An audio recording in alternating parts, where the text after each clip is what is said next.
Tuhan adalah gembalaku, takkan kekurangan aku. Saudara-saudari yang terkasih, selamat pagi. Salam jumpa lagi dalam Sabda Siap Saji, edisi Selasa 4 April 2023. Marilah kita berdoa dalam nama Bapa dan Putra dan Roh Kudus. Amin. Allah Bapa yang Maha Kuasa, perkenankanlah kami merayakan misteri sengsara Putramu, agar kami memperoleh buah pengampunan-Mu. Dengan pengantaraan Yesus Kristus Putramu, Tuhan kami, yang bersama dengan Dikau dalam persatuan Roh Kudus hidup dan berkuasa, Allah sepanjang segala masa. Amin. Tuhan bersamamu dan bersama rohmu. Inilah Injil Yesus Kristus menurut Yohanes. Dimuliakanlah Tuhan. Yohanes bab 13 ayat 21 sampai 33, dilanjutkan ayat 36 sampai 38. Di dalam perjamuan Paskah dengan murid-muridnya, Yesus sangat terharu lalu bersaksi, "Aku berkata kepadamu, sesungguhnya seorang di antara kamu akan menyerahkan aku." Murid-murid itu memandang seorang kepada yang lain.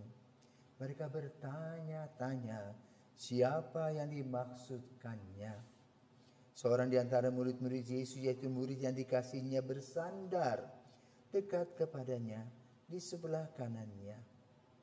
Kepada murid itu Simon Petrus memberi isyarat dan berkata, "Tanyakanlah, siapa yang dimaksudkannya?" Muridnya duduk dekat Yesus itu berpaling dan berkata kepada Yesus, "Tuhan, siapakah itu?" Jawab Yesus, "Dia adalah orang yang kepadanya aku akan memberikan roti sesudah aku mencelupkannya." Sesudah berkata demikian, Yesus mengambil roti, mencelupkannya dan memberikannya kepada Yudas, anak Simon Iskariot. Dan sesudah Yudas menerima roti itu, ia kerasukan iblis. Maka Yesus berkata kepadanya, "Apa yang hendak kau perbuat, perbuatlah dengan segera." Tetapi tidak ada seorang pun dari antara mereka yang duduk makan itu mengerti apa maksud Yesus mengatakan itu kepada Yudas. Karena Yudas memegang kas, ada yang menyangka bahwa Yesus menyuruh dia memberi apa-apa yang perlu untuk perayaan itu atau memberi apa-apa kepada orang miskin. Yudas menerima roti itu lalu segera pergi.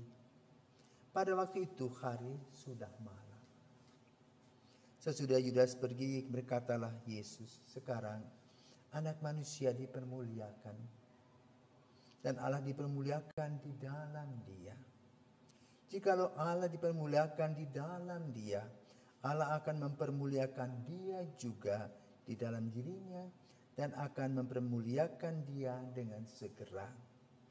Hei anak-anakku, tinggal sedikit waktu saja. Aku bersama kamu.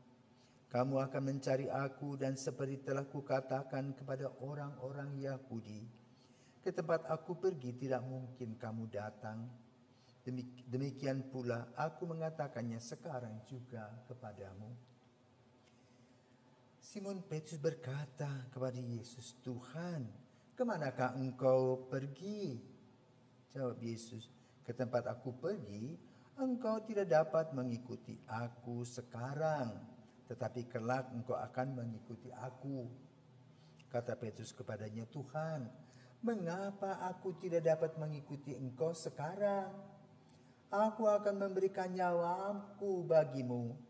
Sahut Yesus, "Nyawamu akan kuberikan bagiku.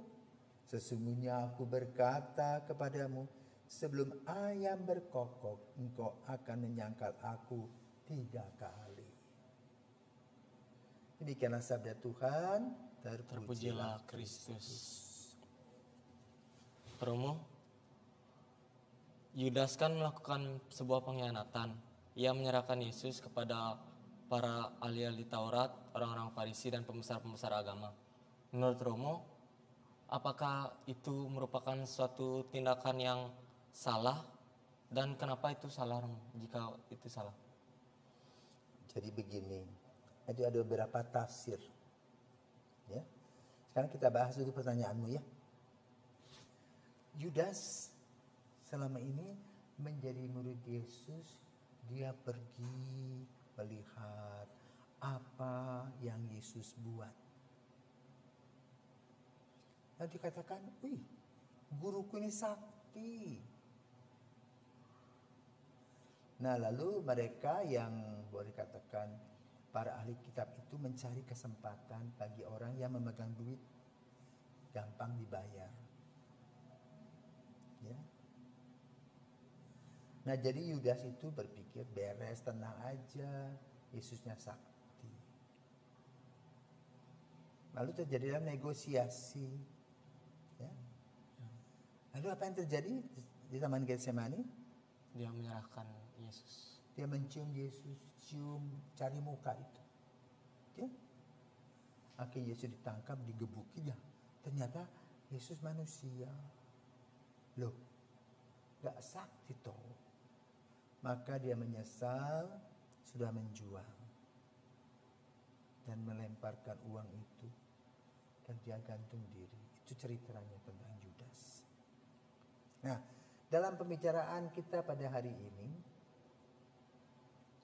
dalam perjamuan malam itu terjadi tanda-tanda zaman, tanda-tanda atau fenomena-fenomena dari perilaku Yudas yang ditangkap oleh Yesus. Dan Yesus sudah berbicara dengan para murid bahwa pada suatu hari dari antara murid-muridnya itu akan mengkhianati dia. Tetapi waktu itu mereka belum tahu yang benar siapa. Daripada mereka saling tuding, mereka tidak mau berpikir. Hanya mereka-reka siapa ya? Itu saja. Nah, di sini kelebihannya para murid tidak menggosip. Ya. Lalu kalau mengikuti cerita tadi dalam Injil, Yesus makan. Yudas diberikan kesempatan pertama mencelupkan roti, kemudian dia pergi. Nah, dalam cerita itu dimasukkan juga keberadaan Yohanes yang masih muda, yang menggelendot sama Yesus itu. Dia tanya siapa sih? Yesus siapa sih? Gitu. Lalu Yesus mengatakan itu, orang yang mencelupkan itulah yang akan mengkhianati dia. Tetapi lalu waktu itu mereka belum paham. Karena setelah makan itu ya sudah selesai dan Yudas pergi. Disangkanya mau beli ini beli itu untuk orang miskin. Tetapi ternyata sesudah makan Yudas pergi mencari sekelompok orang yang sudah membayar dia 30 dinar itu. Tetapi yang mau disampaikan dalam konteks pembicaraan ini adalah bagaimana Yesus bernubuat. Dia mempunyai intuisi. Kamu sama juga dalam bersaudara, bersahabat. Kamu ngerti enggak kalau temanmu tuh marah sama kamu? Enggak ngerti. Enggak terlalu ngerti. Dan tahu ngerti. Kamu kasih barang itu dia tidak mau. Ditegur, apa kabar? Kamu nggak nangkap juga? Kalau kayak gitu nangkap, Romo. Nangkep. Nah, itu tanda-tanda. Demikian pula orang cari muka sama. Bagaimana orang cari muka kamu? David ganteng lu. Wih, pokoknya kau pintar baik hati. Padahal dia punya rencana apa? Loh. Oh, ternyata kalau pengen libur sama-sama kamu di rumah. Itu misalnya. Cari muka. Nah, Yudas juga mencium Yesus. Dia kata, Rabi, apa kabar? Nah, itu hati-hati. Jadi dari fenomena, tanda-tanda, kita harus belajar melihat keadaan. Dan Yesus menangkap itu. Ya. Maka juga dalam kehidupan kita sehari-hari, Yesus juga menangkap keseharian kita. Ada yang pura-pura datang. Doa manis-manis, Yesus engkau yang paling manis. Gitu. Tapi perilaku bertentangan dengan cinta kasih Yesus. secara psikologis, tanda-tanda itu tampak dalam pergaulan kita sehari-hari. Maka dalam konteks Injil pada hari ini, yang ingin ditampilkan adalah apa? Tokoh-tokoh. Tadi tokoh Yudas. Ya? Yudas sudah pergi. Lalu Yesus berkata, ke tempat aku pergi, kamu nggak tahu kemana aku pergi. Lalu Petrus pengen tahu, mana sih bisa sih pergi kemana toh? Aku pun bisa. Maksud Yesus pergi itu disalibkan. Tapi Petrus belum paham. Maka Yesus berkata, nanti kamu juga akan alami itu. Lalu Petrus kata, sekarang aja. Ya belum siap dia. Ya, itu pun ceritanya panjang tentang Petrus yang kemudian dia disalibkan itu. Nah, Yesus mengatakan apa? Sebelum ayam berkokok, engkau akan telah menyangkal aku 3 kali. Jadi kadang-kadang kita ini gak ada rasa, GR. Sama seperti Petrus GR. Oh gak mungkin, aku punya iman tebal, gak mungkin. Lalu Yesus katakan apa? Loh, nanti lihat. Sebelum ayam berkokok, kamu sudah menyangkal aku 3 kali. Maka jangan sombong. Inilah refleksi kita dalam Minggu Sengsara. Pada hari Selasa, Minggu, awal Minggu apa sekarang? Minggu Paskah. Bukan Minggu Paskah, Minggu Palma. Minggu Palma. Minggu Sengsara. Ya? Kita harus refleksi diri bahwa kita punya kekurangan.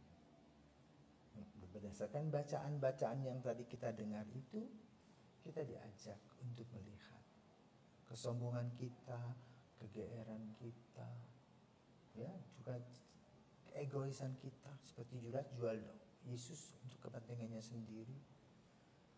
Petrus dengan sebagai tokoh, dia pikir kecil dan mungkin, tetapi ternyata dia menyangka. Hati-hati dengan diri kita, ya. Semoga refleksi dan juga cerita pengalaman baik Petrus maupun Yudas bagi kita adalah sebuah pelajaran yang bagus. Selamat pagi, Tuhan memberkati.